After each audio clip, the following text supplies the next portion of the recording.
एक गरीब किसान का 13 साल का एक गरीब लड़का जो अपना घर छोड़ने पर मजबूर हो जाता है बिकॉज ऑफ मदर एब्यूज। तभी यही गरीब किसान का लड़का एक ऐसी कंपनी बनाता है जो पूरे वर्ल्ड की सेकंड लार्जेस्ट कंपनी है और आज इस कंपनी का मालिक दुनिया के सबसे अमीर इंसानों में से एक आता है, जिस कंपनी के वैल्यूएशन आज मुकेश अंबानी की नेटवर्थ से भी ज्यादा है। और इस कंपनी के प्रोडक्ट की प्राइस सुनकर आपके होश उड़ जाएंगे, क्योंकि इस कंपनी के प्रोडक्ट को मुकेश अंबानी अडानी बच्चे खरीद सकते हैं। अगर किसानों की बात आए और हम अपने देश इंडिया के किसानों के बारे में बात नहीं करें तो ऐसा हो नहीं सकता। हमारे देश इंडिया में 60% कंट्रीब्यूशन हमारे गरीब किसानों का ही है। अगर हमारे देश के किसान काम करना बंद कर दें तो स्टारवेशन का टाइम आ जाएगा। इसलिए हमें अपने देश के किसानों की रिस्पेक्ट करना चाहिए। पूरी दुनिया का दूसरा सबसे पुराना लग्जरी ब्रांड होने के नाते जो आज भी चल रहा है, इसमें कोई सरप्राइज होने की बात नहीं है कि लुई विटॉन सैकड़ों सालों से दुनिया के सबसे वैल्यूएबल लग्जरी ब्रांडों में से एक आता है। लुई विटॉन की कहानी लगभग 2 सेंचुरी पहले शुरू होती है, जब एक गरीब किसान के लड़के का जन्म 1821 में फ्रांस के ईस्ट में एक छोटे से गांव अंचाई में हुआ था। तो पूरी वीडियो को बिना स्किप किए देखते रहना, बिकॉज आज हम LVMH की पूरी जर्नी और लुई विटॉन के मोस्ट एक्सपेंसिव प्रोडक्ट के प्राइस को बताने वाले हैं। और लुई विटॉन के प्रोडक्ट और मुकेश अंबानी LVMH के नेटवर्थ का लिंक आपको इस वीडियो को डिस्क्रिप्शन में मिल जाएगा,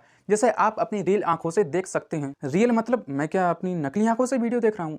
नहीं, मेरा मतलब है अगर आपको मुझ पर ट्रस्ट नहीं होता हो तो इस लिंक पर क्लिक कर सकते हैं। लुई विटॉन का जन्म 1821 में फ्रांस के गरीब परिवार में हुआ था। उनके पिता एक गरीब किसान थे और उनकी माँ एक मिलर थी। जब लुई 10 साल के थे तब उनकी माँ की डेथ हो जाती है और उनके पिता जल्द ही दूसरी शादी कर लेते हैं। लुई विटॉन की सौतेली माँ एक अच्छे इंसान नहीं थी और वो उन रीजन में से एक थी और लुई अपने पिता की तरह एक गरीब किसान नहीं बनना चाहते थे। इसलिए लुई ने अपना घर छोड़ने का फैसला किया। 1935 में केवल 13 साल की एज में लुई ने पेरिस की अपनी 2 साल लंबी जर्नी को शुरू की। उन्होंने खुद को अलाइव रखने के लिए रास्ते में जॉब करते रहे।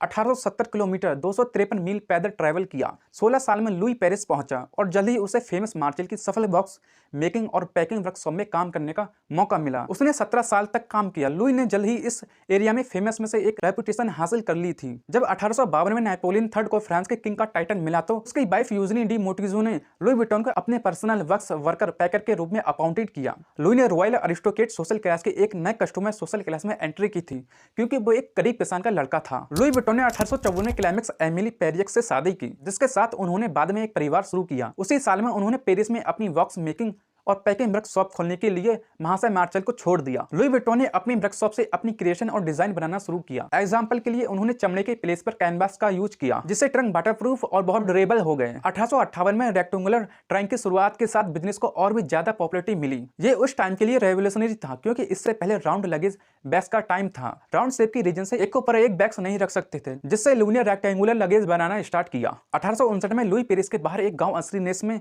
दूसरी बड़ी वर्कशॉप के साथ अपने बिजनेस को एक्सपेंड करने में सक्सेसफुल हुए। लुई विटॉन के सभी डिजाइनों के पॉपुलरिटी के रीजन से मार्केट में लुई विटॉन के बैग्स के डिजाइनों को कॉपी करके बेचे जा रहे थे, जिससे लुई को बहुत नुकसान हुआ। इस पर काबू पाने के लिए लुई ने अपने डिजाइनों पर बेज भूरे रंग के स्ट्रिप्स को यूज करना स्टार्ट कर दिया, जो कि ओल्ड ग्रे रंग से एक काफी बड़ा डिफरेंस था। आज के टाइम मार्केट में बिक रहे फेक LVMH बैग्स के प्रोड्यूसर पर लीगल एक्शन के लिए हर साल LVMH कंपनी $17 मिलियन इन्वेस्ट करती है। 1870 से 1872 तक फ्रैंको फ्रेसिया वॉर ने लुई विटॉन के कैरियर को झटका दिया, जिससे उनका पूरा बिजनेस डिस्ट्रॉय हो गया। लेकिन लुई बिजनेस को फिर से एस्टैब्लिश करने में सक्सेसफुल रहे।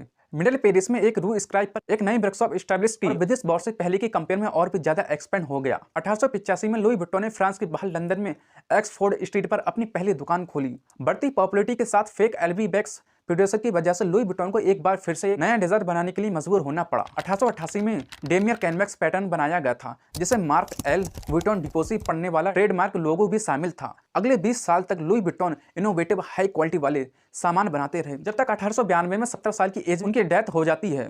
उन्होंने अपने एकमात्र बच्चे अपने बेटे जॉर्जेस विटॉन को कंपनी का मालिक छोड़ दिया। जब जॉर्जेस कंपनी का ओनर थे तो उन्होंने हमेशा कुछ नया करते हुए अपने पिता की सोच का रिस्पेक्ट और इंश्योर किया। लुई विटॉन के चीफ के रूप में जॉर्जेस ने कंपनी के कई स्टेज को बनाया और बदल दिया, जिससे ये एक सफल लग्जरी कंपनी बन गई, जिसे आज पूरा वर्ल्ड जानता है। जॉर्जेस के सबसे बड़े कामों में से एक फेमस क्लासिक मोनोग्राम कैनवास है, जिसमें डायमंड सर्कल फ्लावर है। इस डिजाइन को पहली बार 1896 में पेश किया और ट्रेडमार्क किया गया था। उन्होंने लुई विटॉन प्रोडक्ट को बेचने के लिए प्रमुख शहरों, मुख्य रूप से संयुक्त राज्य अमेरिका की यात्रा करते हुए बिजनेस को एक वर्ल्ड वाइड कॉर्पोरेशन में ट्रांसफर करने के लिए कैंपेन भी शुरू किया। इसके अलावा भी जॉर्जेस ने पहली बार ट्रंक लॉक का इनोवेशन किया। उन्होंने 1914 में पेरिस में चैंस एल्सीज पर लुई विटॉन बिल्डिंग खोली, जो दुनिया का सबसे बड़ा यात्रा सामान स्टोर बन गया। और 1936 में 79 साल में डेथ हो जाती है। डेथ से पहले उन्होंने हैंडबैग बनाना शुरू कर दिए थे।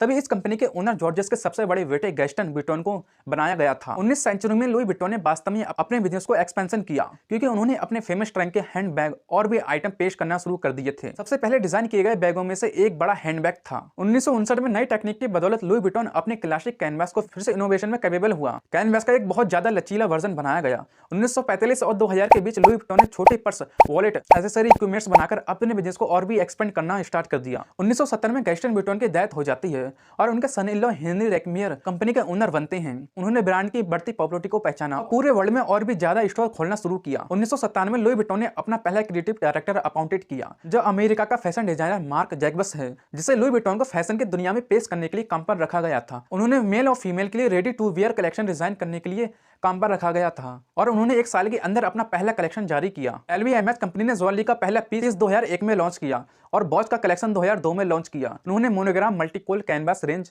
साथ ही मोनोग्राम वर्निश डेमियर ग्राफिट कलेक्शन लॉन्च किया। मार्क और भी डिजाइनों के साथ काफी लुई विटॉन कोलैबोरेशन के लिए जिम्मेदार थे। इसके अलावा उन्होंने एक मजबूत सेलिब्रिटी फॉलोइंग हासिल करने में मदद की, जिसने कई एक्ट्रेस, सिंगर्स, मॉडलों को मौका दिया।